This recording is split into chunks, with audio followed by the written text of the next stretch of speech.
चलो देखो आगे। अभाज्य कोटि का प्रत्येक ग्रुप चक्रीय होता है, सिद्ध कीजिए। प्राइम ऑर्डर का ईच ग्रुप साइक्लिक होता है। जो कि हमेशा आती है, सबसे इंपॉर्टेंट थ्योरम, ग्रुप थ्योरी, अमूर्त बीज गणित जिसको बोलते हैं, BSc second year first paper.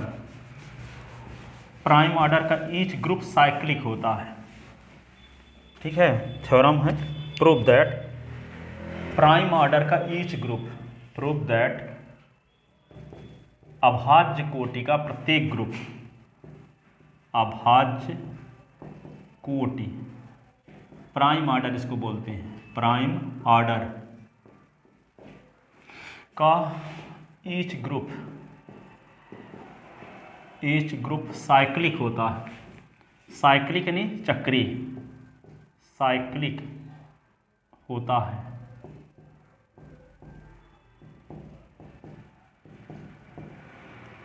ठीक है। किसी ग्रुप का ऑर्डर तो प्राइम नंबर है तो साइक्लिक हर हाल में होगा। देखो जहाँ पे दिखाते हैं आपको एग्जाम्पल की मदद से, जी इज इक्वल टू जैसे 1 और -1, तो order of ji is equal to क्या है, दो प्राइम नंबर है कि नहीं है, प्राइम नंबर है, अभाज्य संख्या है, जो खुद से कटती हो और खुद से कटती हो और एक से कटती हो, ठीक है, उसको प्राइम नंबर कहते हैं। जैसे जी इज इक्वल टू क्या है, 1 ओमेगा स्क्वायर, तो ऑर्डर ऑफ जी बराबर 3 भी प्राइम नंबर है, प्राइम नंबर, तो ये ग्रुप भी साइक्लिक होगा, ये ग्रुप भी साइक्लिक होगा। क्यों? क्योंकि इनका ऑर्डर प्राइम नंबर है। तो जिस ग्रुप का ऑर्डर प्राइम नंबर होता है वे अनिवार्यतः क्या होगा, साइक्लिक ग्रुप होगा। साइक्लिक ग्रुप क्यों होगा, जिसके सभी अवयव एक ही अवयव के पूर्णांकी घात के रूप में लिखे जा सकते हों। जैसे -1 की घात 1 कर दो, -1 की घात 2, तो दोनों एलिमेंट नहीं आ जाएंगे। तो -1 से जनरेटेड एक साइक्लिक ग्रुप हुआ है, इसके क्या होंगे, जी इज इक्वल टू ओमेगा की पावर 1, ओमेगा की पावर 2, ओमेगा की पावर 3, तो जी के सभी एलिमेंट आ गए, तो ये साइक्लिक ग्रुप है। तो इसका ऑर्डर 2 है, 2 प्राइम नंबर है, तो इसलिए साइक्लिक हुआ। ये ग्रुप, इस ग्रुप का ऑर्डर 3 है, 3 भी प्राइम नंबर है, इसलिए साइक्लिक ग्रुप हुआ। तो जिस ग्रुप का ऑर्डर क्या होगा, प्राइम नंबर होगा, वे साइक्लिक ग्रुप होता है। ये प्रूव करना है मानक रूप में, ये तो एग्जाम्पल था, ठीक है। जिस ग्रुप का ऑर्डर प्राइम नंबर होगा वे क्या होगा, साइक्लिक होगा, ये हमें प्रूव करना है, ठीक है। तो लिखो आगे, माना जी एक फाइनाइट ग्रुप है, फाइनाइट ग्रुप है जिसका ऑर्डर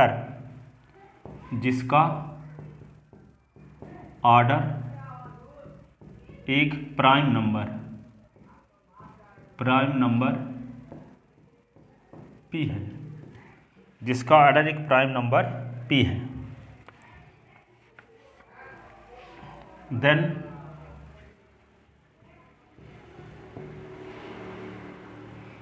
इसलिए p का मान 0 के इक्वल नहीं हो सकता, p का मान ±1 के इक्वल नहीं हो सकता, ठीक है।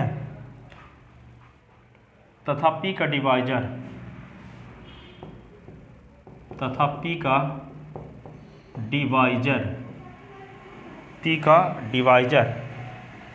मात्र ±1 व ±p होगा,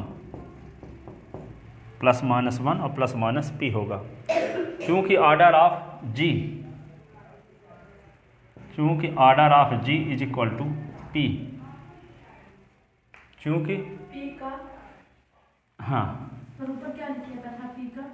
ऑर्डर एक प्राइम नंबर p है, अर्थात लिख लो यहाँ थोड़ा सा, अर्थात order of g is equal to p, order of g is equal to p। हाँ बोलो, p का डिवाइजर, भाजक, DIVISOR, p का भाजक मात्र +-1 व +-p होगा, खुद p ही होगा, ठीक है। तब हमें सिद्ध करना है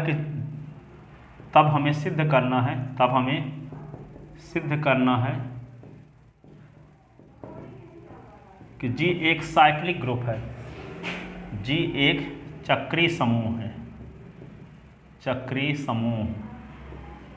साइक्लिक ग्रुप है, ठीक है।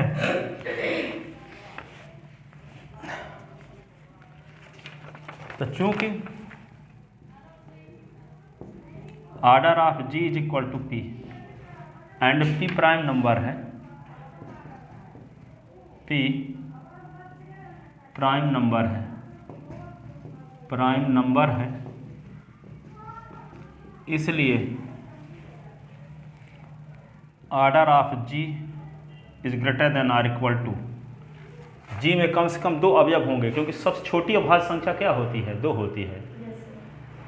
क्योंकि सबसे छोटी अभाज्य संख्या 2 होती है। तो जी का ऑर्डर 2 होगा, 3 होगा, 5 होगा, 7 होगा, 9 होगा, 9 तो नहीं होगा, 11, ठीक है।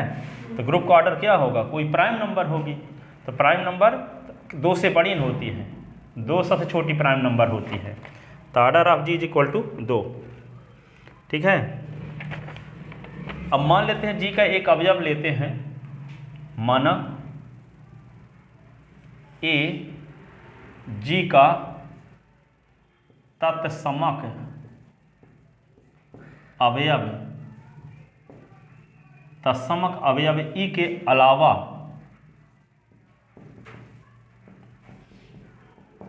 एक अन्य अवयव है, अर्थात ये जो अवयव लिए हैं ए के बराबर, ई के बराबर नहीं है, अर्थात ए इज नॉट इक्वल टू ई। कहने का मतलब ए जी का तत्समक अवयव के अलावा कोई दूसरा अवयव है, तत्समक अवयव वाला नहीं है, क्योंकि तत्समक अवयव का ऑर्डर 1 होता है, ठीक है। तत्समक अवयव का ऑर्डर क्या होता है? 1। तो ए जी का ए अवयव जो लिए हैं वे तत्समक अवयव से भिन्न कोई दूसरा अवयव है ना जी, ठीक है। अब माना ए का ऑर्डर m है, order of A is equal to m, order of A is equal to m। अब ये तो जानते हो तत्समक अवयव के अलावा है, इसका मतलब क्या हुआ कि ए का जो ऑर्डर होगा 1 से अधिक होगा। क्यों? क्योंकि तत्समक अवयव का ऑर्डर 1 होता है, तत्समक अवयव का ऑर्डर क्या होता है? 1 होता है। तो ये जो लिया गया है जी का अवयव वो ई के अलावा लिया गया है, तो इसका मान क्या होगा? 1 से तो बड़े होगा कि नहीं? तो यम ऑर्डर ऑफ ई जो तब ये मान लेते हैं एक ठो कि एच इज इक्वल टू ए से जनरेटेड जी का, एक ए से जनरेटेड जी का ए से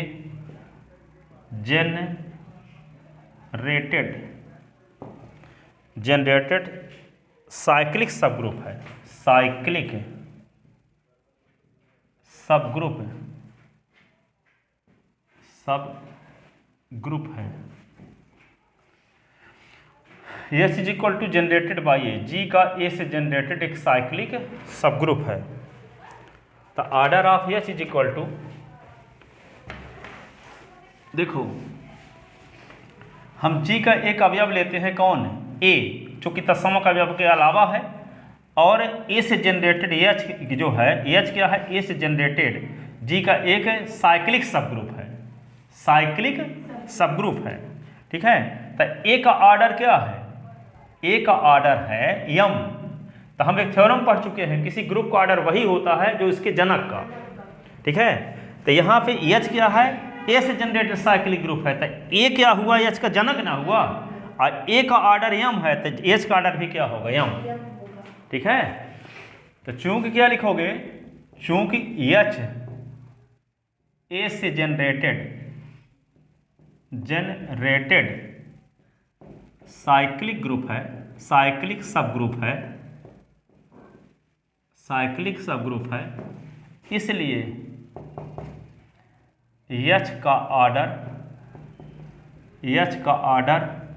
बराबर ए का ऑर्डर, ए का ऑर्डर, क्योंकि हम जानते हैं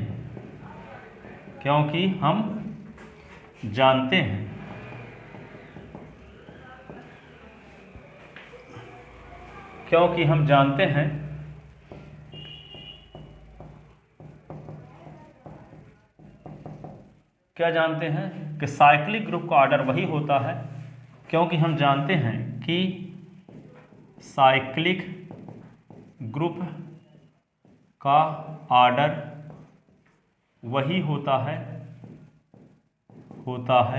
जो उसके जनक का जनरेटर का। साइक्लिक ग्रुप का ऑर्डर वही होता है जो उसके जनक का। तो order of H is equal to order of A is equal to m, क्योंकि एक ऑर्डर एम माने थे तो एच का ऑर्डर भी एम हो गया, क्योंकि सब ग्रुप का ऑर्डर ग्रुप के ऑर्डर का, हाँ, ग्रुप का ऑर्डर और जनक का ऑर्डर समान होता है। तो ये सब ग्रुप का ऑर्डर, सब ग्रुप के जनरेटर का ऑर्डर एम है, और सब ग्रुप है तो ग्रुप की सारी प्रॉपर्टी होल्ड करेगा, तो इसको भी ग्रुप कह सकते हैं। ठीक है, तो ये ग्रुप का ऑर्डर, एच का ऑर्डर और ए का ऑर्डर समान होगा। अब ए के ऑर्डर को एम माने हैं तो एच का ऑर्डर भी क्या होगा, एम। अब लाग्रांज थ्योरम से क्या जानते हो, सब ग्रुप का ऑर्डर ग्रुप के ऑर्डर का डिवाइजर होता है। सब ग्रुप का ऑर्डर ग्रुप के ऑर्डर का डिवाइजर होता है। जैसे मान लो जी इज इक्वल टू क्या है, 1 - 1 आयोटा माइनस आयोटा, तो order of ji is equal to क्या हुआ, 4। एच इज इक्वल टू 1 - 1, ये सब ग्रुप है, तो order of H is equal to क्या हो गया, 2। तो यहाँ पे क्या है, 2 भाजक है 4 का, कि नहीं, 2 भाजक है 4 का। तो order of H is divisor of order of G होता है ना, यही लाग्रांज थ्योरम है। ठीक है, sub group, but Lagrange theorem से हम जानते हैं सब ग्रुप का ऑर्डर ग्रुप के ऑर्डर का डिवाइजर होता है। बट लाग्रांज थ्योरम से हम जानते हैं, बट लाग्रांज थ्योरम से हम जानते हैं कि सबग्रुप का ऑर्डर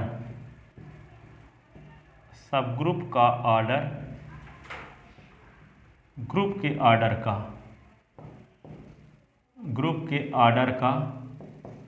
डिवाइजर होता है, डिवाइजर। सबग्रुप का ऑर्डर ग्रुप के ऑर्डर का डिवाइजर होता है।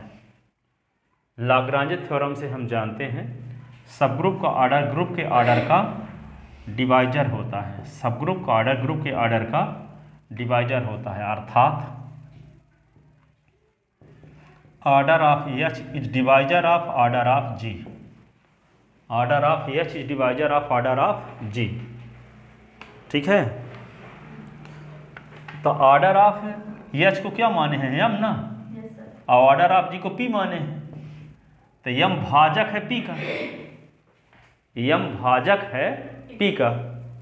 तो जब एम भाजक है पी, और पी क्या है, प्राइम नंबर, तो प्राइम नंबर का भाजक क्या होगा, प्राइम नंबर का भाजक, जैसे मान लो प्राइम नंबर 2 है और 3 है, 5 है, 7 है। ठीक है, तो यहाँ पे देखो 7 है, अब दिखाते हैं, अब थोड़ा सा 7 है, फिर 11 है, तो 2 का भाजक क्या हो सकता है, 1 भाजक हो सकता है। तो 1 इज डिवाइजर ऑफ 2 और 2 इज डिवाइजर ऑफ 2, है ना। 1 इज डिवाइजर ऑफ 3 और 3 इज डिवाइजर ऑफ 3। यहाँ 1 इज डिवाइजर ऑफ 5 और यहाँ पे 5 इज डिवाइजर ऑफ 5 है। 1 इज डिवाइजर ऑफ 7 अथवा 7 is divisor of 7। 1 is divisor of 11 अथवा 11 इज डिवाइजर ऑफ 11। ठीक है, तो यहाँ पे देखो, जब यम भाजक है पी का, पी प्राइम नंबर है, तो प्राइम नंबर का भाजक या तो 1 होगा या कि खुद पी होगा। ठीक है, तो यम का मान 1 के बराबर होगा अथवा यम का मान पी के बराबर है होगा।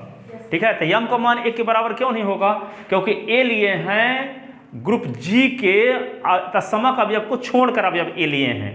ठीक है, और एक ऑर्डर यम माने हैं, एक ऑर्डर क्या माने हैं, यम, और ए क्या है, तत्समक अवयव के अलावा अवयव है ना।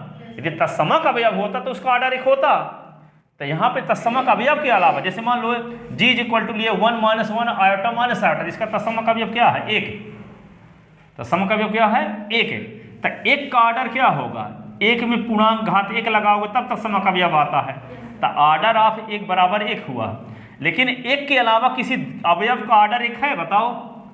-1 में पावर 2 लगाओगे तो आएगा 1 है। तो order of -1 is equal to 2 ना हुआ। आयोटा में पावर 4 लगाओगे तो 1 आएगा, तो order of iota is equal to 4 हुआ। माइनस आयोटा में पावर 4 लगाओगे तो एक आएगा, तो ऑर्डर ऑफ माइनस आयोटा बराबर 4। तो जी का जो हम ए अवयव लिए हैं वे तत्समक अवयव के अलावा है, इसलिए उसका ऑर्डर एक तो हो नहीं सकता, एक से अधिक होगा। इसका मतलब ये हुआ कि यहाँ पे यम की वैल्यू एक तो हो नहीं सकती, तो यम की वैल्यू जब एक हो नहीं सकती तो यम का मान पी के बराबर होगा, क्योंकि पी का भाजक या तो एक होगा स्वयं पी होगा। तो इसका मतलब यम का मान या तो एक होता अथवा यम का मान पी के बराबर होता। तो यम का मान एक के बराबर हो नहीं सकता, क्योंकि यम एक ऑर्डर है, ए क्या है, जी का तत्समक अवयव के अलावा अवयव है, इसलिए एक ऑर्डर एक हो नहीं सकता। तो एक ऑर्डर क्या होगा, एक से बड़ा होगा, एक से बड़ा होगा। और यहाँ ये भी पता है कि यम डिवाइजर है पी का, और पी प्राइम नंबर भी है, अभाज्य संख्या है, तो अभाज्य संख्या का भाजक खुद वही संख्या होगी अथवा एक होता है। तो यम का मान तो 1 हो नहीं सकता, तो यम का मान पी के बराबर होगा। समझ में आया कि यम का मान पी के बराबर क्यों होगा? ठीक है, इसलिए जबकि order of A is equal to M है और A is not equal to E है, इसलिए M is not equal to 1, M is not equal to 1। ठीक है, तो यहाँ पे हो सकता था ये एक divisor of p r, p is divisor of p, तो यहाँ पे क्या होगा, implies m is equal to p, क्योंकि पी का जब पी प्राइम नंबर है तो उसका भाजक एक होगा अथवा पी होगा। ठीक है, तब पी यम का मान पी के बराबर होना चाहिए। ठीक है, क्योंकि प्राइम नंबर का भाजक खुद वही संख्या होती है, तो यम का मान किसके बराबर होना चाहिए, पी के बराबर होगा, तभी ना पी डिवाइजर ऑफ पी लिख सकेंगे। तो यम बराबर पी, यम क्या है, यम है ऑर्डर ऑफ एच, पी क्या है, order of G, order of H is equal to order of G. इसका मतलब क्या हुआ, एच बराबर जी, एच बराबर जी। ठीक है, और जब एच बराबर क्या आ गया जी, तो एच को हम क्या माने हैं, एच को माने हैं ए से जनरेटेड एक साइक्लिक ग्रुप है, एच ए से जनरेटेड साइक्लिक सब ग्रुप है। ठीक है, तो यानी एच सब ग्रुप है तो ग्रुप तो होबे करेगा ना, तो एच क्या है, ए से जनरेटेड साइक्लिक ग्रुप है, तो एच इस जी के बराबर ही आ गया। ठीक है, तो जी भी क्या होगा, ए से जनरेटेड साइक्लिक ग्रुप। ठीक है, जबकि एच ए से जनरेटेड साइक्लिक सब ग्रुप है ग्रुप जी का, जबकि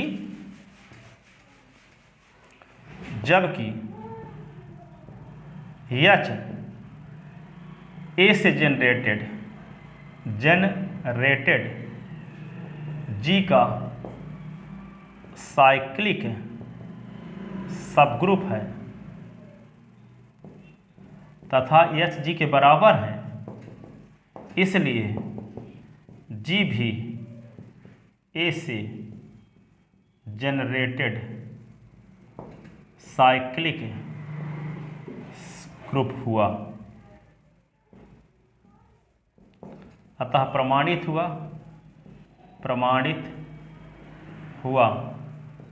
क्या प्रमाणित हुआ, अतः प्रमाणित हुआ कि प्राइम ऑर्डर का ईच ग्रुप, प्राइम ऑर्डर का ईच ग्रुप साइक्लिक ग्रुप होता है, साइक्लिक ग्रुप होता है, अर्थात अभाज्य कोटि का प्रत्येक ग्रुप चक्रीय होता है, अर्थात अभाज्य कोटि का प्रत्येक ग्रुप चक्रीय होता है, अभाज्य कोटि का प्रत्येक ग्रुप क्या होता है, चक्रीय होता है। ये क्वेश्चन हमेशा आता है, ठीक है, यूनिवर्सिटी में खासकर हमेशा आता है यही वाला, अभाज्य कोटि का प्रत्येक ग्रुप चक्रीय होता है, एक लाइन में लिखा रहता है। ठीक है, पर लिखना ये सब है, समझ में आ गया अच्छे से ये। अब इस प्रकार आपका ये यूनिट सेकंड खत्म होती है। अब आता है homomorphism, isomorphism, fundamental theorem, kernel, अर्थात अभाज्य कोटि का प्रत्येक ग्रुप चक्रीय होता है। ठीक है, होमोमॉर्फिज्म, आइसोमॉर्फिज्म, फंक्शन, ठीक है,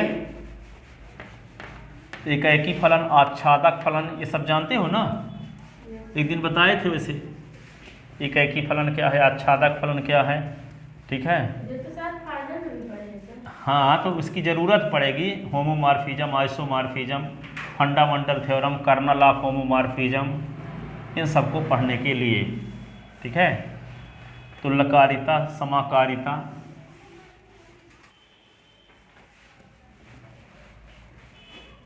दो।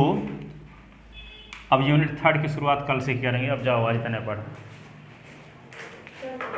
हाँ, आज से हम उसको पढ़ाना थोड़ा सेकंड ईयर वालों की किताब ढूंढते हैं कहाँ है, वे वाला सेकंड